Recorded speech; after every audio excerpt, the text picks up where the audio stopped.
Hey everyone, welcome to this mixed media fun one. So I just have my little stamp block here. I'm just spraying the Distress Oxide spray straight on and then putting a bit of water straight in that mixture and then smooshing it down the page as you see. I'm going to do it with the green as well so you can see. Now the little trick is that you get it everywhere. The spray just goes everywhere, so be mindful.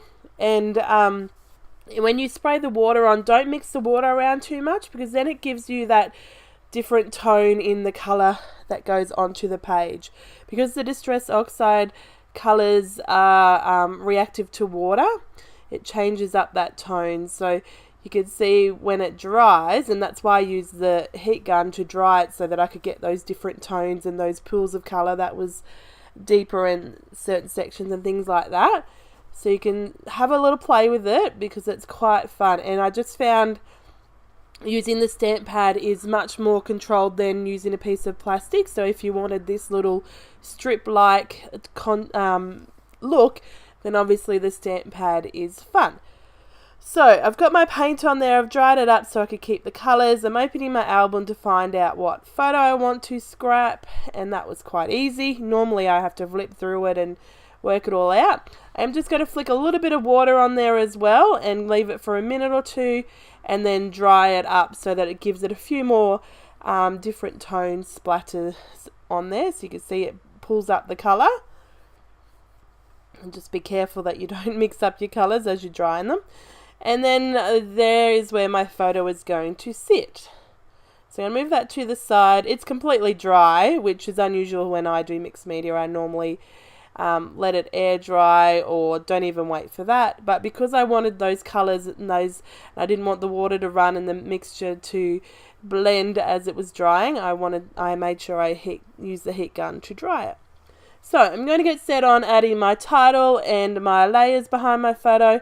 I pulled out this magical wood veneer look phrase stickers, but I'm pretty sure even at this stage I wasn't going to keep it that colour because that's not going to go with it.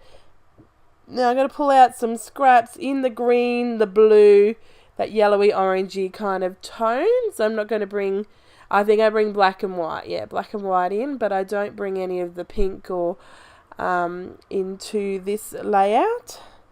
And sometimes it's nice to just narrow down the colours, and that way you can use certain supplies and not be overwhelmed by everything in your kit. Although you can see, obviously, I'm not at the beginning of my kit. However, I do pull out these stickers because I thought I'd write So Magical and discover that I don't have any S's left, so I forget about that. And I'm just going to go through my labels here because I love labels, not only for Project Life or for journaling on main layouts, but I also like them for layering behind my photos. So I'm pulling them out, going through all these little journaling spots as well. And I pull out a couple that I think are going to work. And most of them actually end up on there. So I pulled out that piece of craft paper out of my stash. I put that away.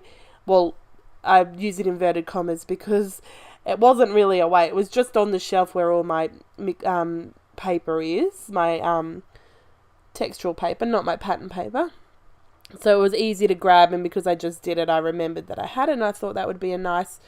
So maybe I thought the magical was going to stay as a wood veneer, and that's why I kept in the craft. But the craft was just a nice little tone. It doesn't stand out, and I actually think it's just a nice way to frame the photo. It's a photo of my son and his dad playing soccer on the sidelines of a soccer game that they were, waiting for his soccer game to start. So that was fun. And, something that often doesn't happen. Oliver was quite happy to be playing with his dad. So that was fun, a moment to capture, even though they're not even like spectacular photos. Because they're action photos, you just take what you can get. So you can see I'm just using those scraps of paper. I'm just adding a little bit of double-sided tape and sticking them on however I feel they need to go.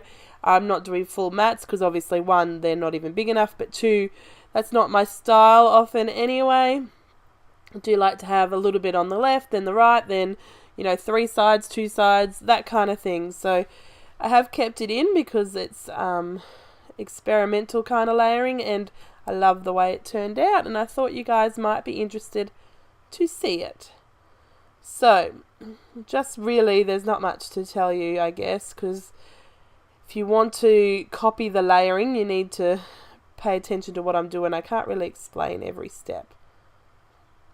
So, I'm just, not having too much overtaking anything, because the collection goes together so well, the paper goes together so well. So you can't really go wrong. So if you're going to layer, this is the best way to do it. You don't feel like you're overwhelmed with all these big 12 by 12 pieces of paper. And that way, when you have 12 by 12 pieces of paper, I think you're more inclined to do full mats. But having these little pieces of scraps, these just strips and edges, it makes you feel, you just work it out easier, because there's only one or two different ways they could go onto the paper. Or onto the photo, sorry. So, putting it down where I want it to go. And the good thing about this is it gives you all this pop of interest behind the photo. It makes your photo stand out more because it's got all this goodness going on. But it doesn't make it overwhelmed that you can't see the photo. It's just this like, oh, I look at the photo, and then you look at the edge and you're like, oh, look at that and look at that. So it makes it pop off this mixed media background as well, but doesn't overtake it, because the mixed media background turned out much better than even I thought. So I don't want to cover it totally, because the colours and the different tones and whatnot that are going on, the effect that it made, I don't want to hide it, that's for sure. I think probably even I could just use that as a title page and just write 2019 or 2018. I'm working on my 2018 album, actually. It'd be cool to just have that, and then that would be your title page. It's that nice. I love it. So, here we go. I've worked on my layers. I am going to work on adding some of these labels and tags. I think I've got enough paper.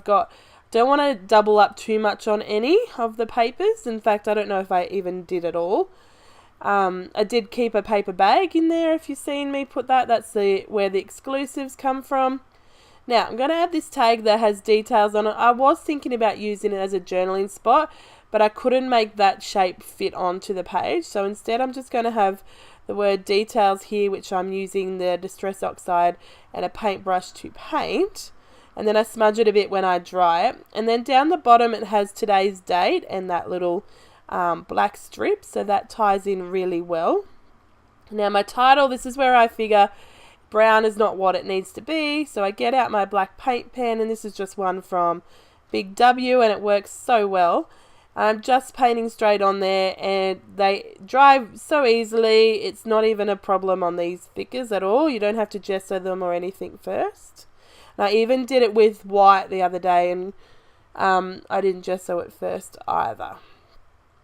So, just going back over to make sure the colour's even. I'm just going to put up the top there to dry while I work on these tags. I do put this Project Lifestyle exclusive on there. I probably should have cut it down because the pattern is really nice, but of course I was in the moment and forgot to do that. Sometimes I'm really good at doing that, and other times I'm just like, afterwards, especially when I'm editing, I'm like, why didn't you cut that? That's crazy, woman. But I'm going to cut this one in half because I want it in two spots. I like the green. Goes really well with the Distress Oxide green. So I'm going to put that in the two spots. So it's just nice to have a little hint of those patterns or colours here, there and everywhere. There's a bit of sticky tape on that paper bag, so just cutting it off. I'm going to add this circle tab in here. And then I'm going to work out. So you can see here, my thought at this moment is to have my title magical up the top left hand side of the photo where the mixed media is, and then have this bulk of the layering on the right here to be that second cluster. So that's my thought process as I'm putting this together. I'm not putting many layers over on the left because that title is going to be there, and I don't want them all to be wasted behind that. And I want your eye, like, so when you have the word magical up the top there, and then you have the big cluster on the side there with the layers, your eye draws across the page that way. So it's a nice little balance, like a diagonal design as such, even though it's not like the traditional left to right of the whole 12 by 12 diagonal. still has a diagonal element to the design. So you can see I'm just having to play with the tags and the labels in the kit. Basically, if you want to, just pull out the colours that you're working with and just like I'm doing here, stick them in, pull your hand away, have a look and go, yeah, nah. If you take longer than me to, or, you know, if it takes a couple of seconds to do it, then great. If it takes a couple of more seconds, a bit longer to do, then so be it. The more you do it, the better, the quicker you're going to be. And other times I can really struggle with this, especially, you know, if I'm not liking the color combination or the patterns and it just doesn't work sometimes. So it can take a bit longer to process. So you can see there it works really nice, well together. I'm going to put this one here as well. I like the word unforgettable. And it just ties in that word details as well, having the two words there. I'm not going to put anything on those circle labels as in journaling. I do put some word stickers, I believe. So pulled out my stamp set because as I looked over I went, oh, stamps, I wonder if there's anything I could stamp. And I'm going to use this little one that has little it's like a little leaf, isn't it? So I'm going to stamp it under so it's peeking out and then have some up the top here.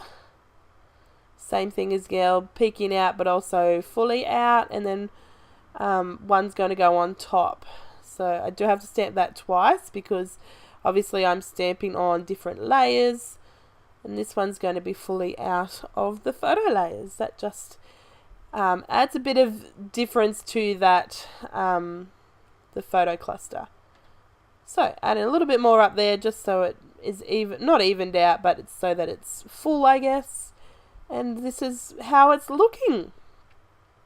So I do put some foam behind my photo so that it's up off the page, just because it gives that shadowy effect, and I think it just makes it pop off the page a bit without it being a big thing. It's just one of those small details that adds something, but you don't even, unless you're really looking, you don't notice. But without it, it looks a bit flat. So I did have to make sure that I laid the leaf stamping up. Now I've just got out my white pen and I thought I'd add a little highlight to it. I did get a lot of highlight just because the letters, the shape of the letters, they weren't just simple letters where you could just the downstroke. The G threw me off a bit, I think, mostly. Oh, that's okay. Stick it on there. This is where it doesn't stick out. Because I added the white, it doesn't stick out on that top left-hand corner. So I put it down the bottom here. And I just use my pen to write very, so very magical, and add some journaling here. Add my lines first. And here I just go back in with my white pen and go all the way around so that it's black with a white line through the middle of the word. That way it just ties in with the black and white patterns on the page, but also the highlight wasn't done right and it just was jarring to my eye. So here comes the end little embellishing. I'm going to I pull out my sticker books, add this little leaf here. This is the Amy Tan sticker book. And so I'm trying to get on as many as I can of these black and white leaves. And I did put that yellow leaf, yellowy orange, I guess, because I figure if I can't get it on this page, where am I going to get it on? I'm just going through, adding some of these hearts. I'm surprised. I think because I actually thought one of the last layouts, I probably should cut this page out because then I would have used a lot more hearts. But it's not a problem to have hearts left over, that's for sure. So I'm going to put the word Saturday under that today's date. I was going to write it, but then I think it would have got lost in and believed to be the title, because I had handwritten half of the title. Go through the Kaiser Craft sticker sheet and see if there's any on there. So I'm going to add this word sticker here to those circle labels. And that again ties in with the word details and unforgettable going sideways up there. Have this little label that I was trying to work out where I could add that pop of green.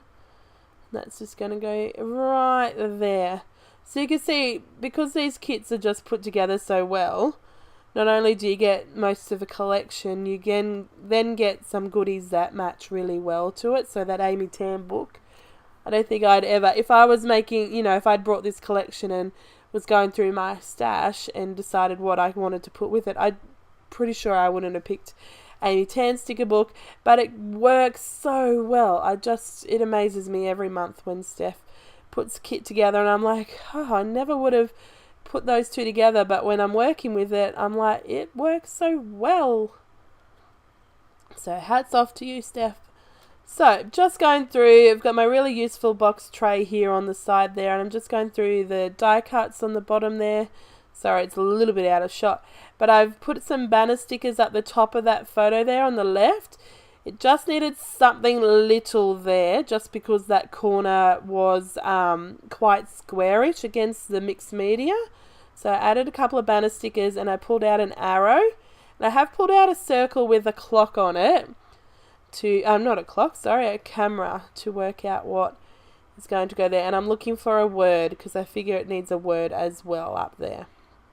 So I'm going to pull off the clock and the arrow. I'm going to staple the word on there. That just adds a pop of texture. And then I'm going to work out where this camera is going to go, if it goes there. And I probably, looking at it now, I probably should just put it up on some foam and it would have been fine. And I pull out the flare, but the flare is not the right ones. Just doesn't go right. And I pull out the measly little amount of enamel dots that I have left out of the kit. So I do have to pull out of my stash in my Lex layouts. And I do have a killer kit video that I just recorded last night. I made 12 layouts, 10 DIY embellishments, 4 Project Life pages, and a Traveler's Notebook size mini album made and decorated, all with this kit. And there's still a little bit left, not heaps, but a fair amount left.